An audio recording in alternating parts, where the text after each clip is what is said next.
as Oklahoma City gets the victory 122-113. And this was a much better night for the Thunder. They shot 36% from the field. How about Chet Holmgren? He added 13 points. Casey Wallace off the bench with 12 points and 4 rebounds. Alex Caruso, we know what he's capable of. 17 points and 5 dimes. And Castle had 25 points, but he had 9 turnovers. OKC had 9 turnovers as a team, people. And Victor, he did his thing too, but Spurs, too many self-inflicted wounds, in my opinion.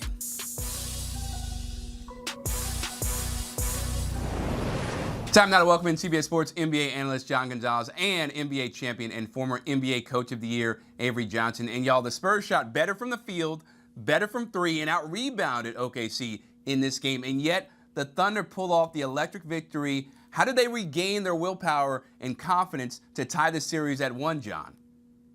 Yeah, I mean, Oklahoma City played better all the way around, right? SGA was much better to start this game, game one.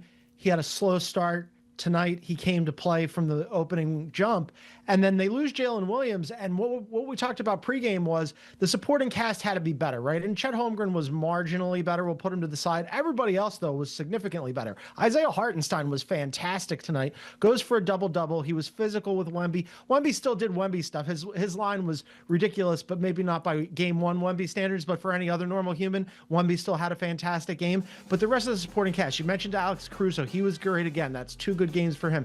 AJ Mitchell gave him a little something. He leaves late in the fourth quarter. Here comes Jared McCain. Can we talk about Jared McCain for a second? The guy that the Sixers supposedly sold high on in game 2 of the Western Conference Finals that the defending champions absolutely had to have. Jared McCain took the second most shots behind only SGA. That's the depth that the Thunder are known for. It's the reason why they were the 1 seed. It's the reason why they won tonight. That's why they were so good. Just because they can throw so many different guys at you. We haven't even gotten to Lou Dort and Kason Wallace playing fantastic defense. So in a night when Oklahoma City absolutely could not afford to lose a second straight game at home to start this series, they all answered the bell. Really good effort from the Thunder tonight. In business, we always talk about if you're selling a product, what makes the product really good, or your procedure or your process, but really ultimately it's all about the people. And the people in the team for the Spurs, they turn the ball over too much. When you have 21 turnovers, it doesn't matter whether you call horns up, horn side, fish chest. You've given Oklahoma City 21 turnovers. That's 21 times you didn't have a chance to shoot a free throw, to get an offensive rebound, to get a shot at the basket. So it's self-inflicted wounds by the Spurs. Castles, he's got what, 19, 20 turnovers in 2 games? Normally, he wouldn't have that amount in a 10-game stretch. So ball security is going to be very important. Also, when you look at the OKC Thunder, 57 points off the bench. That's a big number, 57 points. So the Spurs, when they're losing De'Aaron Fox, he's not in the lineup. Obviously, Harper went out. He didn't play his normal minutes. That's a major deficit for the Spurs. So we'll see if we can get both of those guys back for game 3.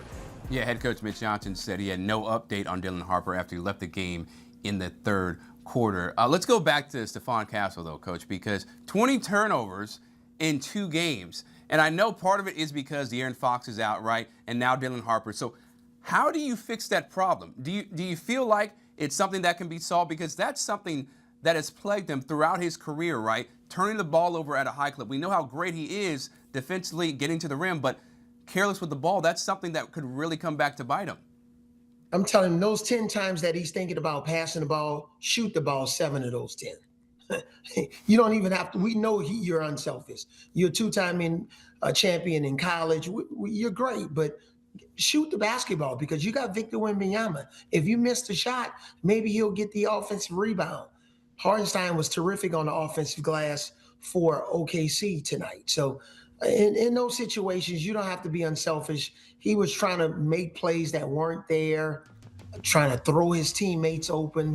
You're not an NFL quarterback. Just shoot the basketball. And if he can do those things, simplify the game. The rest of his game is pretty good. He's scoring the ball at a high level, but add 5, 6, 7 more field goal attempts to your game rather than trying to make those unnecessary plays, which the byproduct of that is he's turning the ball over.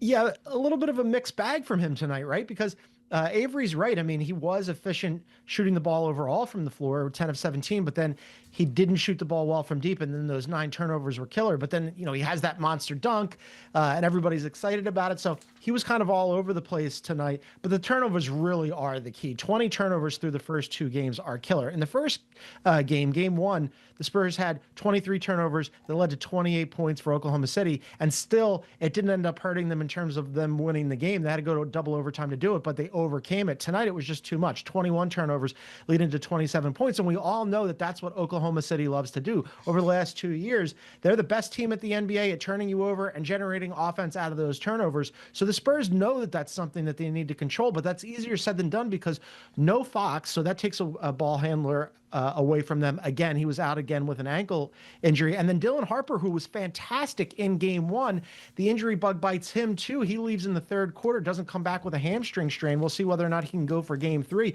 But they're asking Stephon Castle to do so much. And he's been fantastic overall in his career, and especially in this season. He has really taken a step forward. He gives them so much energy. He gives them a lot at the defensive end. He's athletic. He can score the ball, as Avery said, but the turnovers were killer tonight, and he absolutely has to get that under control as the series goes back for game 3 in San Antonio. Otherwise, you're just really setting up Oklahoma City and playing into their hands. That's how they like to play basketball. So that's something that the Spurs have to look at for the next game for sure. And there's no guarantee, right, that they're going to have Dylan Harper or De'Aaron Fox. I thought there was a chance that De'Aaron Fox was going to play in this game too. Of course, he sat out for the second straight game. For OKC, Jalen Williams, he goes out right after halftime, or during halftime, I should say, doesn't come back for the second half. When you think about the players on the court right now and who OKC doesn't have compared to who San Antonio doesn't have, Coach, who is going to impact, who's going to be impacted more if we don't see those 3 players in Dylan Harper, right?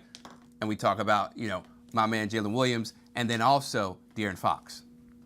I think it's De'Aaron Fox is going to impact it because when you look at Dylan Harper, he played, 47 minutes in that double overtime game. That was a little bit more than what he normally plays. And now if you're talking, he's got a strained hamstring, that could be very problematic. So the Spurs, whatever they have to do, rub something on De'Aaron Fox's ankles or whatever. They got to call my wife, Nurse Cassandra. We got to do something to get him on the floor because my wife and I will be in attendance for game 3 in San Antonio at Frostbank Center. So we would love to see De'Aaron Fox in uniform, especially if Dylan Harper has to miss the next game. Yeah, you gotta get your wife out there, Avery. Maybe a Mr. Miyagi situation. Something's got to happen. But I'm 100% in agreement with Avery that the Spurs will be more impacted here because you're taking away 2 of the 3, potentially 2 of the 3, depending on if Fox and Dylan Harper can't go. 2 of their 3 ball handlers, and we saw what happened tonight, right? Again, it's Stephon Castle's show, and he's fantastic. But you're asking him to do so much. You're asking him to do so much that at one point, Mitch Johnson dusted off Jordan McLaughlin, and some people who might be casual NBA fans might be asking, who? And that's exactly right. He barely played for the Spurs this season, but they needed him to come out there. Harrison Barnes, who had sort of fallen out of the rotation, he had to come back into the rotation. Devin Vassell had more playmaking duties, and that's just asking guys to do stuff that they're not normally asked to do, whereas Jalen Williams, that is a huge bummer for Oklahoma City. And by the way, all these injuries are bummers for all of us. I would love to just turn off the injuries. But the Oklahoma City Thunder are better set up to withstand not having Jalen Williams, a player of his caliber, an all NBA and all defense player in the NBA, than basically any team, right? Because they're so incredibly deep. And by the way, Jalen Williams missed 55 games overall this season, and Oklahoma City still finished with the number 1 seed and are in the Western Conference Finals, and that's a credit to their depth. So they're better suited to withstand the loss of a guy like that than the Spurs are, especially with the ball handling and turnover issues. And as we look ahead. But for the Spurs, mission accomplished. Okay, you get a split on the road, against the defending world champions. Whether it came in game 1 or game 2, they're going back to San Antonio, landing the jet, and it's 1-1. So you have the home court advantage. You've taken that away from OKC. The Spurs have one of the best home courts in all of sports.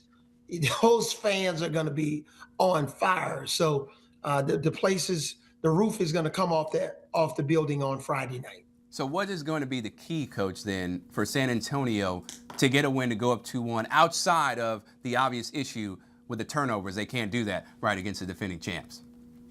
They got to do a better job on Alex Caruso. You know, my son played with Alex Caruso at Texas A&M during his freshman season. So we had a real up close and front row seat to watch Alex as he matriculated and grew during his college career. And then I ended up coaching against him when I was coaching at Alabama. So they got to do a much better job. I don't think Wemby is a good matchup to defend Alex Caruso. So you got to find a better matchup for him, because he didn't have 30 points in this game, but man, he was really highly efficient and effective. And he was another leader at giving a spark off the bench for Oklahoma City. Yeah, I think just to add on to that, game one, the Spurs dominated the points in the paint. A lot of that had to do with Wemby's shot diet, because he was killing them down low. In game two, Oklahoma City actually ended up winning the points in the paint. So I'd like to see the Spurs get back to that. And then what we were talking about in game one, where they lose Fox and they elevate Dylan Harper into that starting lineup, just about those guards really harassing SGA. They weren't as good or as effective at it tonight. Now, that's a tall order, right? Because he's the back-to-back MVP. He's good for a reason. It's hard to slow him down in consecutive games. But whether or not they have Dylan Harper back, would like to see Castle and Vassell and Champagnie make life a little bit more difficult for SGA. Again, tough to do, but he was just super efficient tonight. And they were actually kind of lucky, the Spurs were, that he didn't shoot as many free throws as he probably could have, because once he gets there, he's absolutely automatic. But points in the paint and trying to slow him down, at least make it difficult for him, be a little bit more physical with SGA going back for game three. The Thunder get the victory 122-113 to tie the series up at 1. John Gonzalez, Avery Johnson.